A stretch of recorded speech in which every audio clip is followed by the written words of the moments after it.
Hai, welcome to Cihuy, cakap inspiratif soal hubungan siar dan industri.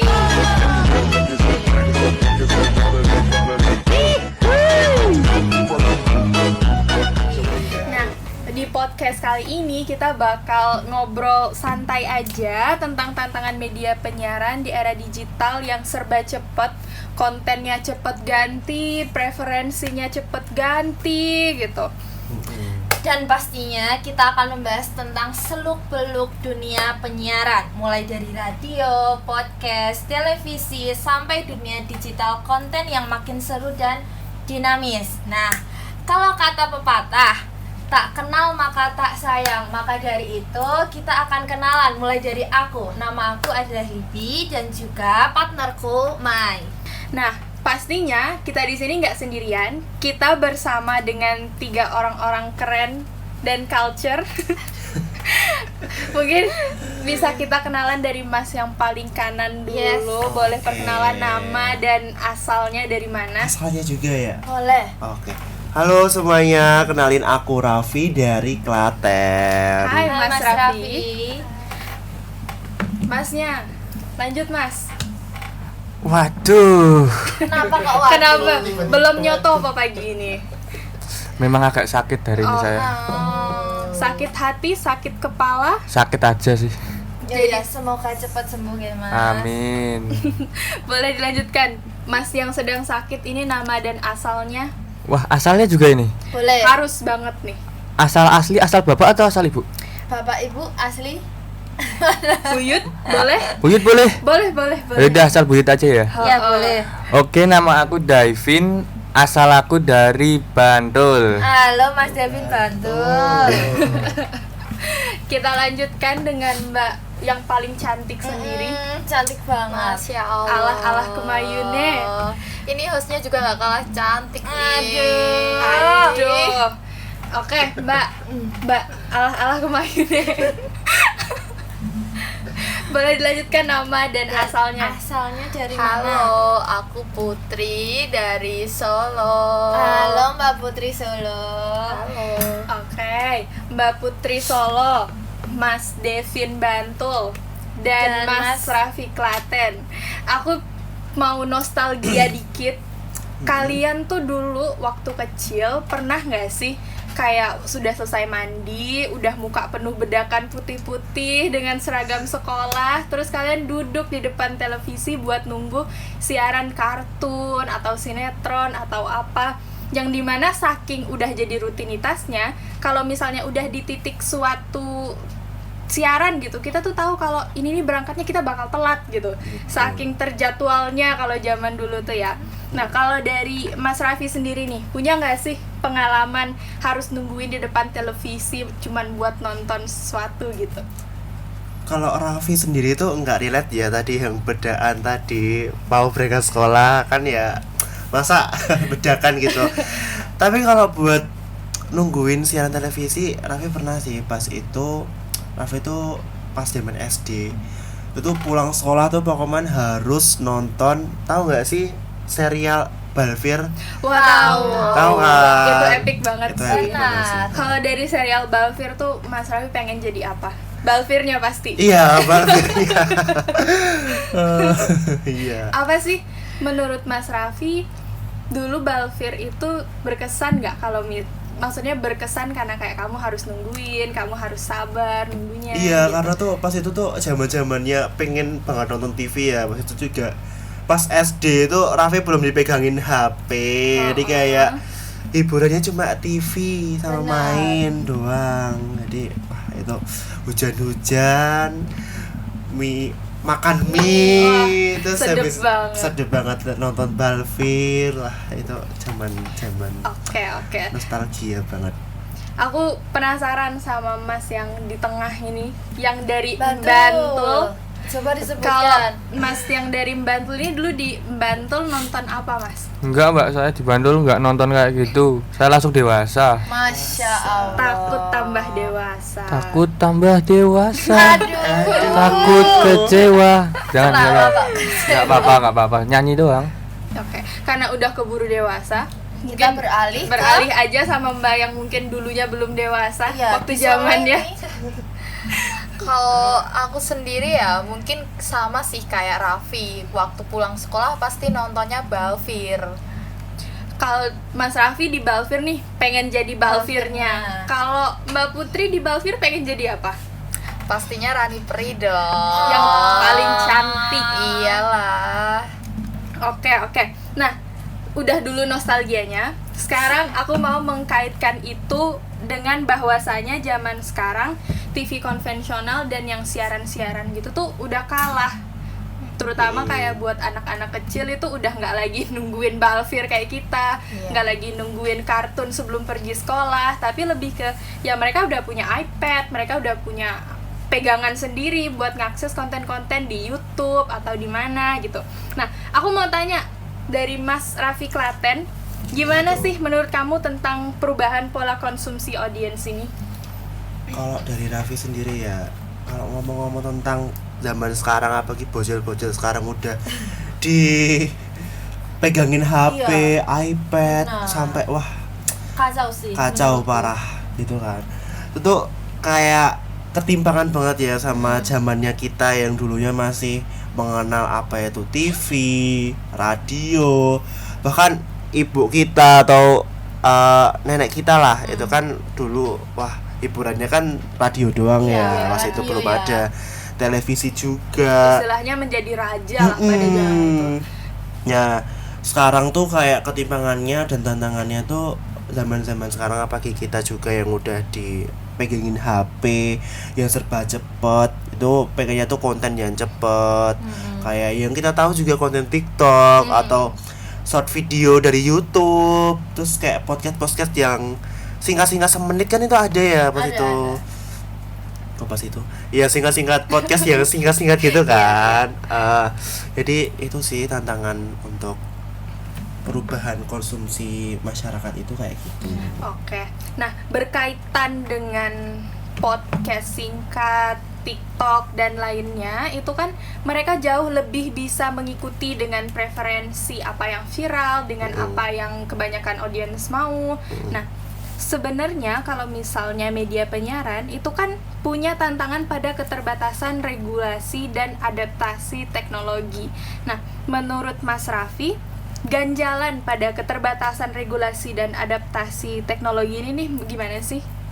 Kalau ngomongin tentang regulasi ya, pastinya kalau di suatu radio komunitas ataupun lembaga penyiaran yang besar itu pastinya ada regulasi-regulasi juga. Tapi walaupun kayak gitu, ya kita sekarang lagi ada di Crash ya, suatu radio komunitas. Jadi itu regulasinya hanya di situ saja ataupun pihak sana atau pihak ya ini lingkungan Jogja lah. Jadi kayak yang mengolah mungkin lembaga penyiaran aja di Jogja. Kalau kita balik lagi ke lembaga penyiaran di Indonesia itu ada yang namanya KPI,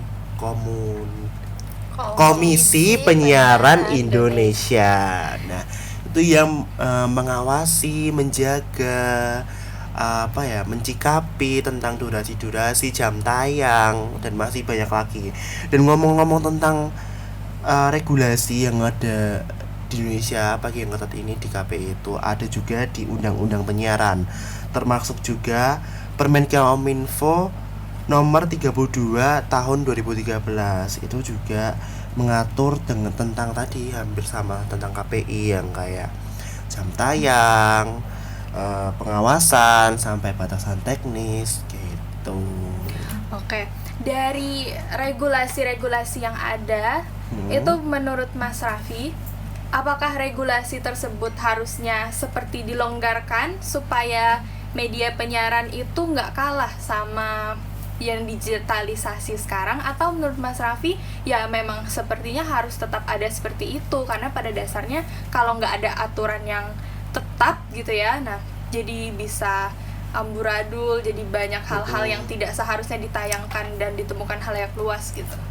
Betul, aku setuju sih, karena aku setuju bakal regulasi ini kalau dari aku sendiri ya, pendapatku itu hanya dimodifikasi. Karena kalau yang aku tahu regulasinya itu masih sama di tahun-tahun yang kemarin-kemarin. apalagi di perkembangan zaman sekarang kan udah serba maju.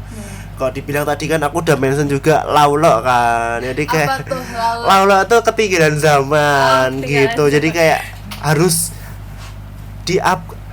harus Mengikuti lah harus ya. diperbarui gitu Nah, loh, iya, harus iya. di-upgrade gitu. Jadi gitu sih. Oke. Oke, sebenarnya menarik banget poin dari Mas Raffi soal regulasi yang timpang. Jadi sebelumnya terima kasih atas penjelasan Mas Raffi Sama-sama. soal regulasi yang timpang. Jadi dapat disimpulkan bahwa tantangan keterbatasan regulasi dan ketimpangan adaptasi teknologi ini menciptakan ketidakseimbangan antara media konvensional dan platform digital ya. Nah, jadi ketika satu pihak dibatasi dan pihak yang lainnya bebas, itu akan mempengaruhi daya saing dan laju informasi di industri penyiaran. Jadi penting banget buat para pemangku kebijakan agar mereka tuh menciptakan regulasi yang lebih adil dan responsif terhadap perkembangan zaman. Oke, terima kasih Mas Raffi. Sama-sama. Sekarang kita akan beralih ke Mas Devin Bantul.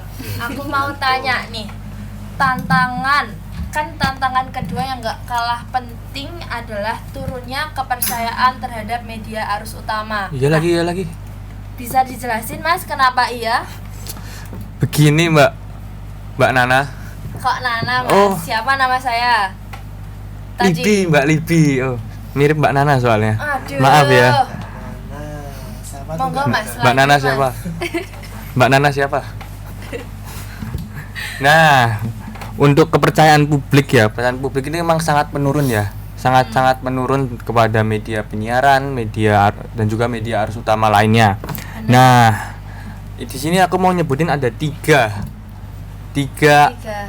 aspek utama. Apa aja tuh, Mas? Nomor Ayo. satu. Kami Yang siap pertama adalah nungguin ya. Yang pertama adalah isu bias politik. Nah, untuk isu bias politik sendiri ini, media itu lebih cenderung membela salah satu paslon atau salah satu partai politik demi kepentingan politik semata. Nah, jadinya aku mau ambil contoh kayak misalnya salah satu stasiun televisi yang lebih mencondongkan salah satu partai atau salah satu institusi politik. Nah, sehingga berita yang mereka edarkan atau yang mereka siarkan itu lebih memberikan hal-hal positif tentang Calon tersebut ya. benar sekali Mbak Nana. Aduh, salah lagi. Salah lagi, satu kali lagi dapat hadiah loh ini Mas. Oke. Sampai 3 kali. Ya udah nanti sekali lagi. Berarti maksud Mas Devin pada poin ini adalah kurangnya independensi dari media tentang dalam yang baru-baru saja terjadi kemarin tentang politik kita yang sedang memanas. Benar, gitu ya. benar. Oke. Apa tuh poin keduanya? Poin kedua adalah keterkaitan dengan apa ayo? Apa ya? Tebak. Kekuasaan. Benar, kok benar sih? Benar. Harus benar. Waduh. Berarti ini beritanya serius ini. Iya, baik, Mbak. Masalahnya sosial, nasional. Lanjut, Mas. Oke, siap. Keterkaitan dengan kekuasaan. Nah, di sini tuh media itu lebih mementingkan sebuah kekuasaan. Mereka hanya mementingkan kekuasaan sehingga apa yang mereka beritakan tuh hanya untuk kepentingan kekuasaan semata atau pihak yang lebih berkuasa. Kayak contohnya, waduh. Saya juga searching ini, Mbak. Berarti beritanya valid ya ini? Benar sekali, harus valid. Udah valid. Ini mau lanjut atau mau apa ini? Lanjut.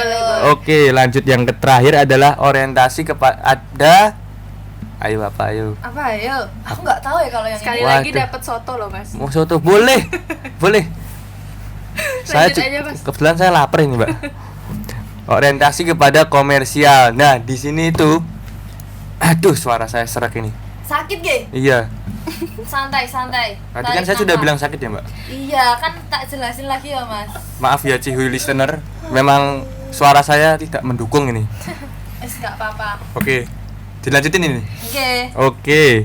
Orientasi kepada komersial. Nah, tadi sampai mana ini? Saya kok lupa ini. Tadi terakhir kekuasaan. Iya. Sekarang berarti masuk materi ketiga. Komersial. Benar. Nah, jadi mereka lebih mementingkan uang semata. Jadi mereka hanya mementingkan uang.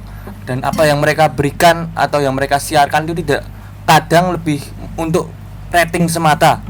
Rating nggak dibawa mati. Waduh. memang parah ini. Kacau ya berarti Kacau, parah. Aduh, bahaya banget. Ya, mungkin itu sih. Sampun ya berarti. Sampun, Mbak. Nah, berarti beneran poin yang sangat krusial ya. Iya, Mas sangat-sangat Devin. krusial. Tak tanya satu lagi mau nggak? Boleh, mau tanya 5 pertanyaan juga nggak apa-apa, Mbak? Saya Satu siap. aja. 5 dong. Satu, Mas. 5. Oke, nggak apa-apa. Sekarang aku mau tanya terkait dengan kompetisi dengan platform digital dan streaming. Menarik. Nah, itu kamu rasain sehari-hari kan? Iya, benar. Gimana? Coba dijelasin, Mas. Nah, ini menurut aku ini 50-50 ya. 50 kenapa soalnya? 50% with that, 50% not. Waduh. Enggak bercanda ya, Cihu listener. Nah, betul sekali. Apa yang betul? Kemunculan platform kayak Netflix, YouTube, Spotify, WA. Oh, WA enggak ya? WA enggak. WA enggak ya? WA Sorry. ngapain Mas emang ya? Oh enggak, kebuka WA terus ini tadi. Waduh, nunggu siapa ya? Nunggu. Waduh, ya sudah kita percepat saja. Ya, percepat saja ya. Biar cepet ketemu. Nah, karena kemunculan platform-platform ini sehingga media penyiaran tuh semakin menyusut. Menyusut. Susah itu. Iya, menyusut terus. Karena ketutup dengan media platform digital ini. Sehingga yang dimana awalnya media penyiaran itu adalah acuan utama bagi masyarakat untuk melihat berita segala macam sudah digantikan oleh platform digital yang lebih canggih, lebih fleksibel dan lebih mudah diakses. benar sekali Mbak Nana. Pinter aku gimana? Oh memang. Udah 2 kali loh Mbak Nananya. Oh iya, Iya. katanya dapat soto 3 tadi. kali. Oh enggak. Oh, enggak. Mangkok ya. Mangkoknya aja saya juga punya Mbak. Enggak apa-apa tak kasih nanti. Oke, lanjut fokus. Kasihan sih listener ini. Nggih. Wong guyon mah kok dingonoke terus.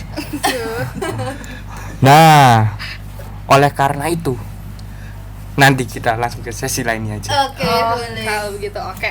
Nah, aku kalau dengar dari mengulas dari Mas Devin tadi ada menyinggung tentang monetisasi dan komersialisasi dari perusahaan media gitu. Nah, sedangkan pada dasarnya perusahaan media itu tetap perlu mencari uang untuk terus menjalankan ekosistem dalam perusahaannya. Nah, menurut aku mau nanya Mbak yang paling ayu, Mbak Putri Solo ini Aduh. tentang tekanan monetisasi dan komersialisasi yang terjadi sekarang. Gimana nih menurut Mbak Putri? Jadi sekarang tuh media penyiaran kayak lagi di persimpangan jalan ya. Jadi di satu sisi mereka pengen tetap idealis nyajiin berita yang edukatif dan informatif, tapi di sisi lain juga yang disampaikan sama Devin tadi, mereka tuh juga butuh cuan untuk bertahan. Soalnya kalau penghasilan dari iklan tradisional tuh makin seret karena kayak banyak brand sekarang tuh pindah ke iklan digital kayak YouTube, Instagram, dan juga TikTok. Nah, ini tuh yang bikin dilema karena banyak stasiun televisi atau radio yang akhirnya tuh ngerasa terpaksa buat ngikutin tren. Mereka jadi lebih sering memilih nampilin acara infotainment, gosip artis, dan juga berita yang sensasional kayak yang penting tuh rame, yang penting dapat rating, dapat cuan gitu ya. Padahal fungsi utama media penyiaran sendiri kan harusnya kasih informasi yang berguna ke masyarakat. Jadi kalau sekarang ini mereka kayak lagi berjuang banget nih buat gimana caranya tetap bisa dapat pemasukan, tapi mereka juga nggak ngorbanin integritas jurnalistik kayak yang tadi juga udah disampaikan sama Devin ya. Jadi kalau kita tahu sekarang ini mereka kayak berat banget sih, kayak baru ada di 2 dunia gitu. Di satu sisi mereka butuh uang, tapi mereka juga harus tetap menjalankan fungsi jurnalistik tadi. Oke, baik. Nah, dari isu tentang dilema monetisasi, komersialisasi, kemudian dengan independensi jurnalistik berpengaruh pada penurunan kepercayaan, dan kemudian ada kompetisi dengan platform digital, kemudian platform digital itu juga buat ada perubahan pola konsumsi audiens, sedangkan media penyiaran itu terbatas dengan keterbatasan regulasi. Gimana nih menurut Mbak Putri, Mas Devin, dan Mas Raffi cara untuk menyikapi ini, atau solusinya, atau ada apa yang mau disampaikan gitu? Mungkin kita mulai dari Mas Devin dulu. Waduh, saya lagi. Nggak apa-apa no. Agak acak ya penentuan Iya, emang saya. agak acak. Mengetes siapa yang paling siap aja sih sebenarnya. Memang saya siap. Siap siap no. dong. Saya nggak siap jujur. Coba sikap siap. Siap, Siap. udah. Sempurna. Sempurna. Yang duduk rapi. Jangan dong. Kasihan cihui-cihui listenerin loh. Oke, tadi pertanyaannya apa? Sampai lupa ini pertanyaannya saya. Dari berbagai isu yang dihadapi oleh media penyiaran di Mm-mm. zaman sekarang ini, Mm-mm. gimana sih solusi menurut Mas Devin? Entah itu solusi atau punya tanggapan gitu. Solusi aja ya, soalnya saya udah kebanyakan tanggapan tadi. Baik, boleh. Yang pertama itu harus media itu menurut saya pribadi harus lebih transparan. Mereka harus bisa memberikan ketransparansi kepada masyarakat. Seperti contohnya itu mereka itu dalam proses pembuatan medianya mereka bisa lebih transparan kepada masyarakat, bisa dilihatkan kepada masyarakat, serta sumbernya harus kredibel dan juga transparan. Yang kedua adalah verifikasi. Kok verifikasi sih? Apa dong? Kredibilitas. Sumber yang mereka dapatkan harus kredibilitas dan sesuai dengan fakta yang ada di lapangan. Jadi tidak comot sumber-sumber lain. Waduh, Anti bahaya hoax ya, Mas. Benar sekali. Comot. Mungkin itu sih 2 itu saja dari saya. Nanti kebanyakan nanti waktunya habis ini. Kasihan Ciwil. Iya, kasihan cuy listener. Oke, cuy Top. listener, kita lanjut ke siapa? Ayo, mungkin Mas Raffi dulu Mas kali Raffi ya. dulu. Mas Raffi Oke. Klaten. Silakan Mas. Ngomong-ngomong tentang solusi ya tadi yang ngebahasnya ya. Tadi kan aku ngebahas tentang pola konsumsi publik di generasi sekarang. Iya. Nah, kalau untuk solusi dari aku itu tuh kayak yang pertama konvergensi media atau adaptasi format. Nah, jadi ada juga aku udah nyinggung juga di regulasi tadi. Jadi kayak mungkin ubah mindset dari TV itu menjadikan konten-konten yang lebih melekat ke kita. Jadi kayak video-video cuplikan yang kecil-kecil gitu, short movie atau apa ya, konten TikTok kan juga ada kan, podcast yang Ada. semenit gitu loh. Betul. Nah itu yang kedua itu revisi regulasi biar adaptif biar juga melekat di kitanya juga, dan apa ya, lebih relate ke kitanya aja juga. Dan pemerintahan dan regulator juga perlu buat kebijakan yang mendukung transformasi bukan malah membatasi. Jadi kayak lebih beradaptasi aja dengan zaman-zaman sekarang gitu pemerintah gitu. Aku cuma 2 aja gitu dulu sih. Itu udah banyak sih Mas Raffi. Oh udah banyak ya. Terima kasih elaborasinya. Oke, terima kasih juga Mai. Akan kita lanjut kepada Mbak Putri dari Solo. Gimana nih Mbak? Apakah silahkan dielaborasi materi yang sudah disiapkan dari Solo tadi? Santai. Oke, buat solusi ya. Kalau dari aku sendiri, mungkin media penyiaran sekarang ini tuh nggak bisa cuma ngandelin dari satu cara nyampein konten, tapi harus bisa muncul di mana-mana gitu. Misal di TV iya, di YouTube iya, di TikTok juga masuk kayak yang Raffi tadi sampein ya. Jadi misalnya berita serius itu bisa dibikin versi pendek.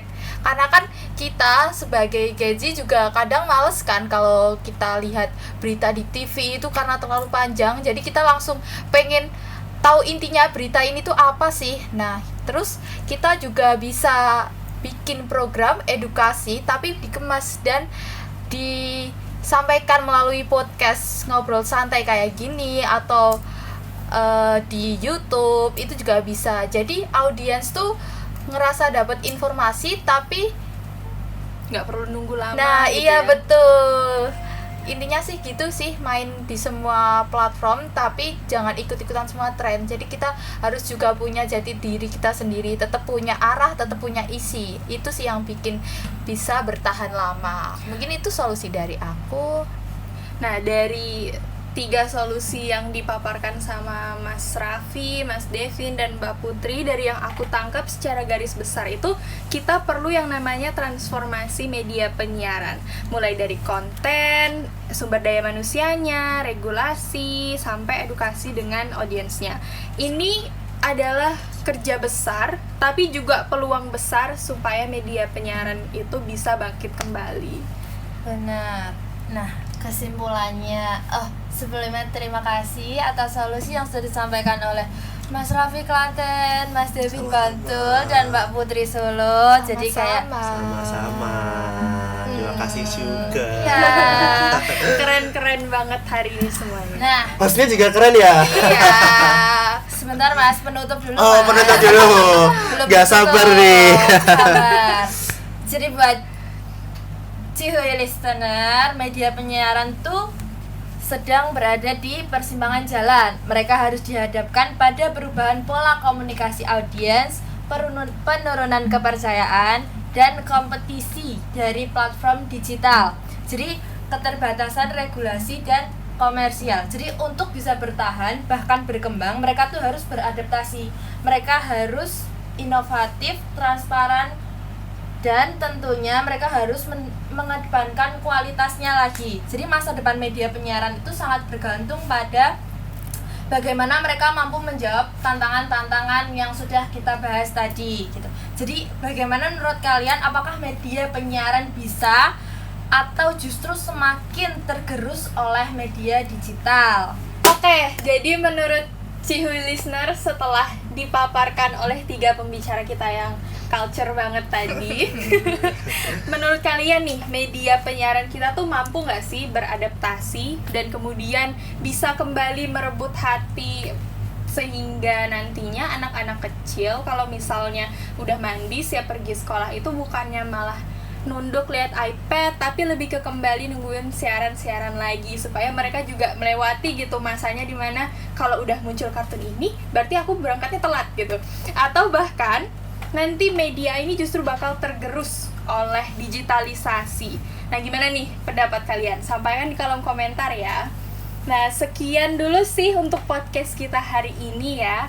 Terima kasih untuk para pembicara yang udah datang, untuk Lidi sebagai partner aku untuk hosting di podcast ini. Dan Terima kasih juga untuk Terima kasih Mai juga. karena sudah menemani aku, dan teman-teman juga. Aku berterima kasih karena sudah mau datang ke podcast ini. Iya, gitu. sama-sama. Sama, makasih juga. Next time bisa undang kita lagi Iya ya. kan episode 2 mungkin ya. Pasti ya, Ya bakal pasti lebih ya. menarik lagi gak sih? Pasti ada lebih Ah. menarik lagi. Oke, Top. sekian dari kita pamit undur diri. Dadah Cihuy listener. Dadah.